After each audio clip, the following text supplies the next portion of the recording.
Hey, how you doing? I'm Caleb. I'm up early making this video, which is very topical because it's about sleep. It's about good sleep. It's about going to bed on time, about waking up on time. So my idea going into this was that sleep is the basis for a ton of bodily things, including like mood, digestion, memory, all sorts of good stuff. So I thought that if I could get high quality, consistent sleep, it would just kind of improve my quality of life and ergo my mood and ultimately improve my stress, right? So what I decided to do was over the course of 30 days, I would try to build up habits to make my sleep um, as high quality and as consistent as possible. I broke it down into 4 weeks and introduced kind of like new little tools each week. Mostly in weeks 1, 2, and 3. Week 4 was just for consistency, just so as to not overwhelm myself. And I'll tell you what I did there. So for week 1, I abstained from caffeine 6 hours before falling asleep, because I ingest a lot of caffeine and I always found it hard to fall asleep. This was one of the things that really made a big difference for me. Is just cutting out that caffeine made it really easy to fall asleep. And the other thing that I did in week 1 was just get rid of the phone an hour before bedtime, getting rid of all blue light, all screens, TV, computer. So I just knocked those two things out, didn't necessarily worry about the schedule too much, and I found it very easy to fall asleep.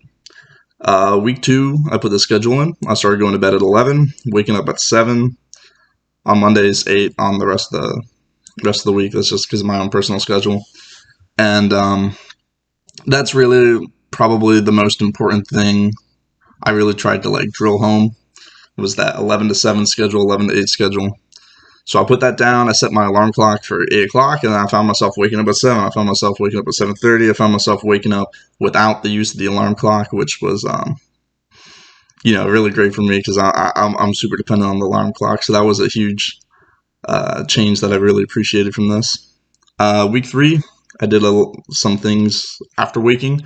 So just some stretching, and I tried to get some sunlight, and I had this whole list of things that I wanted to do, and I didn't end up getting a lot of them done for the post-wake part of this problem, which for this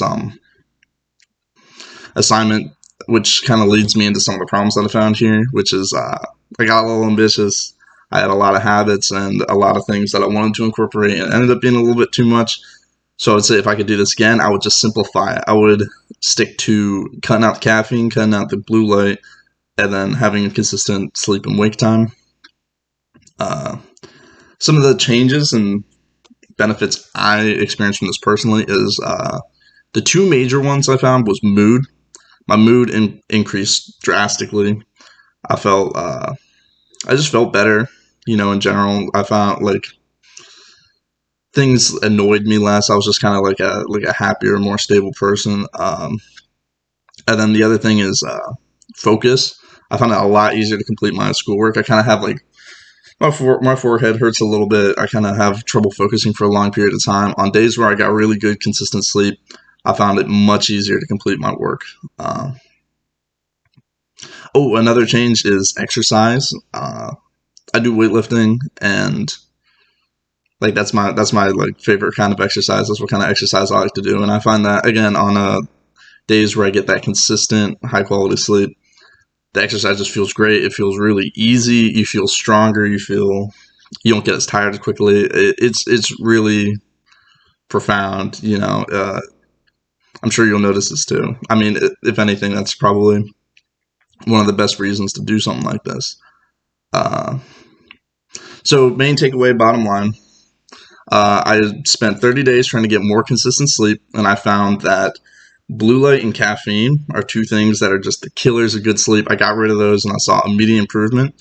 And I also saw a couple of really beneficial changes, that being mood, focus, and I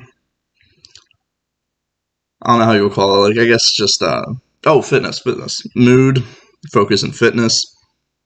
So, I mean, I highly recommend this. I loved it. I love being able to have the opportunity to do this. Thank you for listening.